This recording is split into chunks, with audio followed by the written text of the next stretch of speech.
你有冇發現一件好奇怪嘅事情？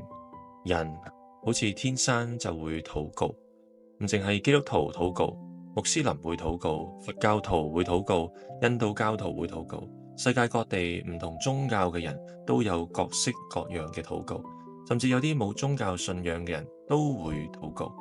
有研究發現喺一啲高度世俗化嘅國家裏頭，有啲自稱唔相信上帝嘅人，仍然承認自己偶爾會禱告。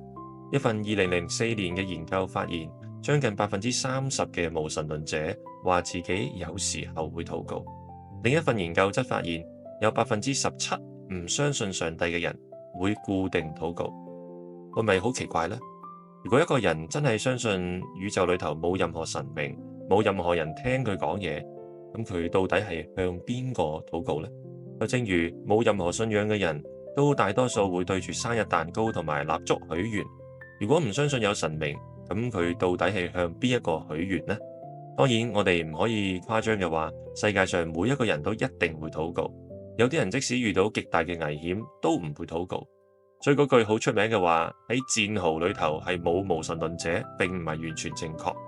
但係從整個人類歷史嚟睇，禱告的確係一個非常接近普世性嘅現象。人類學家可以去到好偏遠、好孤立嘅文化，但幾乎揾唔到一個完全冇宗教、祭祀、祈求或者係同神靈世界溝通嘅民族。換句話嚟講，人類好似一直喺度諗辦法，讓人間同神域係溝通。點解呢？點解人會禱告？16世紀嘅宗教改革家約翰加爾文提出一個好重要嘅概念，叫做神覺。就好似我哋有觸覺、味覺、聽覺、視覺，人裏頭有一種對神嘅基本感覺。唔係話每一個人對上帝有正確嘅認識，亦都唔係話每一個人都承認自己相信上帝，而係話人作為按照上帝形象被造嘅受造物，裏面有一種無法完全抹去嘅意識。呢個世界唔淨係我眼前睇見嘅嘢，我唔係宇宙嘅中心，喺我之外有比我更加大嘅存在。喺平順嘅日子，我哋將呢一啲嘅感覺壓制，就好似將一個嘅波壓喺水底。我哋會話人定勝天，隻手遮天，我命由我不由天。但係當我哋嘅能力去到盡頭嘅時候，個波壓唔住啦，遮唔住啦，呢一啲嘅感覺會特別容易浮現翻出嚟。我哋會搖頭嘆氣話天意難違，天意弄人，聽天由命。當我哋健康，當我哋工作順利，銀行有錢，好似所有嘢都喺掌握之中，我哋唔一定覺得需要禱告。但係當醫生突然間話我哋發現一個腫瘤，當你最愛嘅人喺病床上，而你乜嘢都做唔到嘅時候，當你嘅兒女出現事情，當你人生最重要嘅一件事完全脫離你嘅控制，我哋係好自然會抬起頭嚟話，如果真係有神，求你幫我。點解呢？因為人從來冇真正相信自己係宇宙裏頭最高嘅存在。喺我哋裏面一直有個概念，喺我之外仲有一位比我更大嘅。某種意義上，禱告係一種屬靈嘅本能。但問題呢，亦都正正出現喺呢一度。有神覺並唔等於我哋對神嘅認識係正確。加爾文提醒我哋，人會按照自己嘅需要、願望、文化同個性，重新塑造自己心中嘅神。我哋想要點樣嘅神，就好容易想像出一個點樣嘅神。所以世界上雖然有好多人禱告，但唔代表所有嘅禱告都係一樣。咁基督徒嘅禱告究竟同其他禱告有咩唔同呢？係咪我哋禱告嘅時候最後會講奉耶穌基督嘅名阿門呢？當然唔淨係咁啦。基督徒禱告有一個重要嘅特徵，就係我哋唔係從自己開始個禱告，我哋嘅禱告係對上帝嘅回應。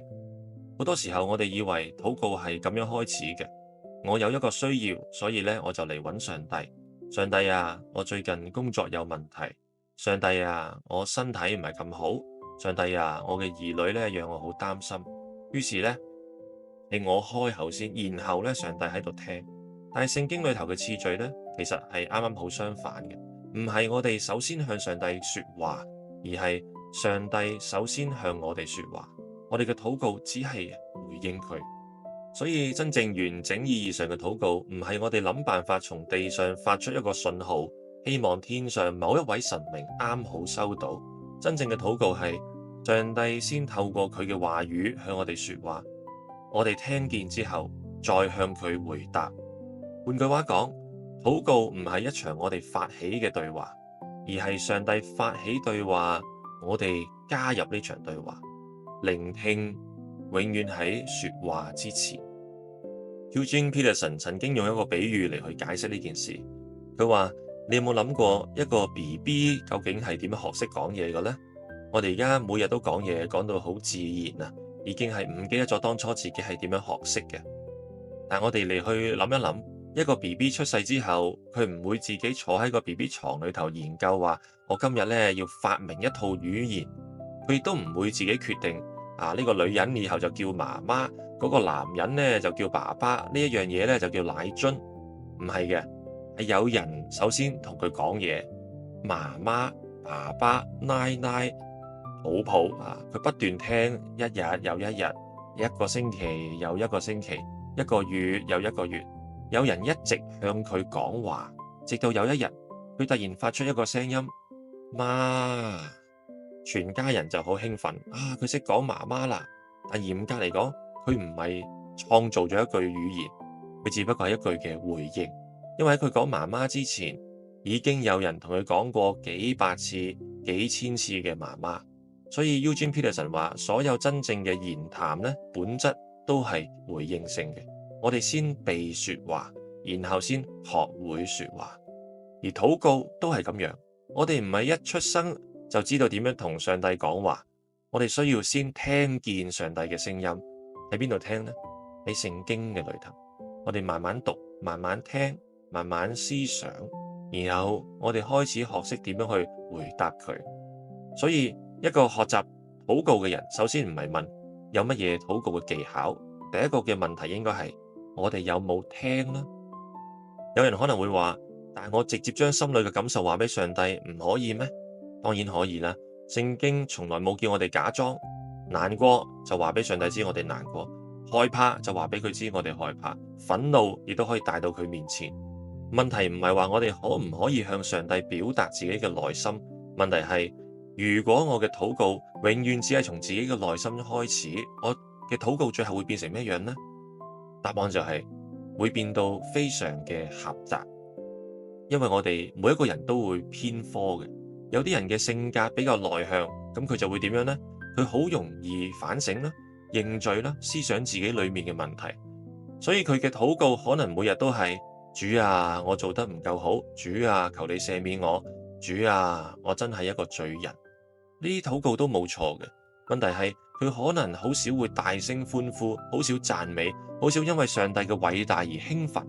另外一個人呢，就啱好相反，佢嘅性格好外向，佢嘅禱告又會點呢？每次都會充滿力量，哈利路亞，感謝主，我哋靠主得勝。呢啲都好好，但係佢可能好少安靜，好少省察，好少哀哭，好少認罪。仲有一啲人呢，佢好溫順，佢哋覺得禱告就要好客氣。主啊，如果可以嘅話，佢唔夠膽好似詩篇嘅作者咁樣問上帝啊，為什麼你要忘記我到幾時呢？你點解要隱藏自己呢？但係你打開詩篇，會發現裏面嘅禱告係豐富得多嘅，有驚嘆，有讚美，有認罪，有哀哭，有抱怨，有辯論，有懇求，甚至乎有摔跤。點解聖經裏頭嘅禱告可以咁多元呢？因為上帝嘅身份同性情本身就係豐富嘅，佢係我哋嘅父親，亦都係君王，係朋友，亦都係審判者，係牧人，亦都係創天造地嘅主。佢親近，亦都超越，佢滿有慈愛，亦都完全聖潔。所以我哋同佢嘅關係，亦都唔可能得一個嘅面向。有時候我哋好似小朋友嚟到父親嘅面前，有時候係臣僕去到君王面前，有時候係朋友傾心吐意，有時候要好似雅各咁樣捉住上帝，同上帝摔跤。你唔俾我祝福，我就唔俾你走。呢個就係點解我哋需要聖經嚟教我哋禱告，因為我哋嘅個性有限，經驗有限，情緒有限，想像力都有限，但係上帝卻唔係。所以呢度有一個非常重要嘅原則。如果我哋根據自己嘅內在需要同心理去啟動禱告，我哋所產生嘅禱告範圍呢，永遠都唔可以涵蓋聖經禱告嘅全部。呢句話好重要，因為今日我哋好習慣一種思維，我要忠於自己，我要聆聽自己嘅內心。於是乎呢一種嘅思維亦都影響住我哋禱告。我今日需要安慰，我就揾一位安慰我嘅上帝。我今日覺得好內疚，所以我就揾一位赦免我嘅上帝。我今日想要成功，所以我就揾一位祝福我成功嘅上帝。久而久之呢，我哋唔係喺度認識上帝，而係慢慢製造咗一個根本唔存在嘅上帝。我哋中意慈愛，呢個上帝就淨得返慈愛；我哋唔中意管教，呢個上帝就變成一個唔可以管教人嘅上帝。我哋中意赦免，但唔中意悔改；中意上帝話我愛你，但唔中意上帝話你要捨己，背起你嘅十字架嚟跟從我。最後我哋禱告嘅嗰一位神啊，可能淨係我哋自己心靈嘅投影。所以如果禱告唔係回應上帝嘅話，我哋就好容易變成既強迫上帝收聲，又強迫上帝聽我哋自言自語。社會學家史密斯曾經研究美國年輕人嘅宗教信仰，佢注意到一個有意思嘅事情，好多年輕人並唔係唔禱告嘅，佢哋都會向上帝求助。考試嘅時候禱告，失戀嘅時候禱告，家庭出問題嘅時候禱告，心情唔好嘅時候會禱告。所以表面睇起身唔係幾好咩？至少佢哋都會禱告。但係史密斯發現，佢哋嘅禱告至少缺少咗兩樣非常重要嘅元素。第一，幾乎係冇悔改嘅，好少有人喺禱告裏頭話：上帝啊，我錯啦，我得罪咗你，求你改變我。第二呢，幾乎係冇敬仰同讚美嘅。點解呢？因為向上帝悔改同讚美上帝，都係將上帝放大，將人呢係縮細。而呢一樣呢，就係人唔中意、覺得唔舒服嘅。人中意嘅上帝唔係一位讓人敬畏嘅上帝，而係一個平時唔會打攪你，唔會對你嘅生活提太多要求。而當你出問題嘅時候，又可以揾佢。佢嘅工作主要係幫你解決問題，等你呢感覺好啲、幸福一啲。你發現呢，呢一種嘅禱告正好反映出人心中嘅上帝係點樣嘅。如果上帝主要係一位讓我感覺好一啲嘅神，咁我嘅禱告當然就淨得返求你幫我啦。但聖經嘅上帝唔係淨係咁樣嘅。如果你讀以賽亞書第6章，你睇見上帝嘅聖潔，你嘅第一句說話唔係話主啊，請你幫助我今日工作順利，而係話禍哉，我滅亡啦。如果你讀詩篇第8篇，睇見上帝創造諸天，你可能會話人算什麼，你竟顧念他。如果你讀羅馬書第8章，睇見冇任何嘅事情可以使我哋與基督嘅愛隔絕，你可能會讚美。如果你讀客西馬尼園嘅耶穌，你可能會跟住佢講，唔好照我嘅意思，只要照你嘅意思。我哋睇下聖經將我哋帶到好多我哋自己永遠都唔會主動去嘅地方。呢個就係點解我哋需要聖經教我哋禱告。而脫離聖經嘅禱告仲有另外一個危險，就係我哋好容易將自己嘅感覺當成上帝嘅聲音。教會歷史裏頭有一個令人痛心嘅例子，18世紀嘅大佈道家喬治係第一次大覺醒最重要嘅領袖之一。佢嘅講道能力非常驚人，成千上萬嘅人聽佢講道，無數人因為佢嘅侍奉重新對基督信仰產生興趣。我哋今日回過頭嚟，仍然會將佢列為教會歷史上最偉大嘅佈道家之一。但即使係一位咁樣嘅屬靈偉人，亦都犯過一個非常嚴重嘅錯誤。1743年，喬治同佢嘅妻子伊麗莎白生咗第一個仔。作為父親，佢非常興奮，佢非常愛呢個仔，而且佢心裏頭產生一種強烈嘅感覺，佢覺得上帝話俾佢知，呢個仔將來亦都會成為一位偉大嘅佈道家。佢甚至按照施洗約翰嘅名，將個仔改名做約翰，因為施洗約翰嘅媽媽同佢嘅妻子一樣，都叫伊麗莎白。佢越諗就越覺得呢件事係上帝嘅旨意，甚至喺好多人面前為個仔洗禮嘅時候，佢公開講論上帝將來要點樣使用呢個仔。有人唔相信佢嘅預言，但佢覺得我心裏頭咁有把握，呢一定係上帝俾我嘅感動。結果4個月後，個仔突然病咗，然後過咗身。對於任何嘅父母嚟講，已經係一個好大嘅打擊。但對於喬治嚟講，仲多一種嘅痛苦啊！因為佢突然間發現自己竟然將心裏頭一個強烈嘅願望當成係上帝嘅話。佢愛自己嘅仔，佢期待自己嘅仔將來服侍上帝。呢啲願望本身都冇錯嘅，但係佢將一個父親嘅愛、驕傲、期待同直覺提升到上帝話我知嘅程度。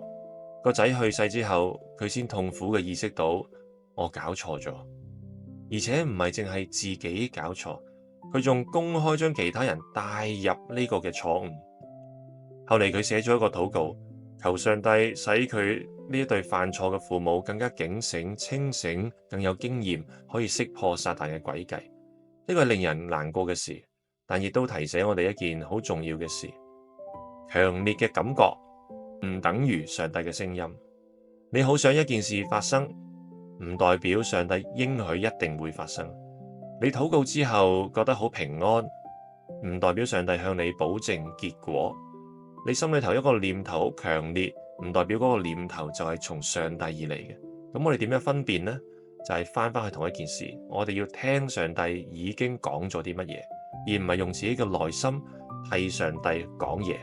所以如果今日有人問我到底應該點樣學習禱告，我哋第一個答案或者唔係我哋每日要禱告15分鐘，亦都唔係話要列一張禱告清單，甚至亦都唔係話要揾個安靜嘅地方熄咗部手機。呢啲都好好，但係更根本嘅係我哋要先學習聽，打開聖經慢慢讀，去問呢段聖經話俾我知上帝係一位點樣嘅上帝。佢喺呢度向我說明啲乜嘢呢？呢段話要我睇見自己乜嘢問題，有啲乜嘢值得我讚美嘅，有啲咩需要我去承認嘅，有啲咩值得我去感謝嘅，有啲咩嘅嘢我要去順服。然後你對呢段聖經嘅回應呢，就重新同上帝去講啊。譬如你讀到耶和華是我的牧者，你可以回答主啊，多謝你牧養我。譬如你讀到我必不致缺乏，你可以回答主啊，赦免我最近一直為金錢憂慮，好似你唔會照顧我一樣。你讀到他使我躺臥在青草地上，你回答主啊，我真係好攰，求你教我喺你裏頭有安息。而知道咗呢個基本原則之後，下一個問題就係到底要點樣將聖經變成我哋嘅禱告？有冇一啲具體嘅方式可以幫助我哋每日實際操練嘅呢？接下嚟嘅3條片，我哋會請出教會歷史上3位屬靈偉人嚟教我哋禱告，分別係奧古斯丁、馬丁路德同埋約翰加爾文。我哋會睇下佢哋係點樣禱告，又留低乜嘢具體嘅步驟同原則，可以幫助我哋今日學習禱告。所以請繼續留意呢個系列，等我哋一齊去學習，唔係淨係更多禱告，亦都係點樣更懂得禱告。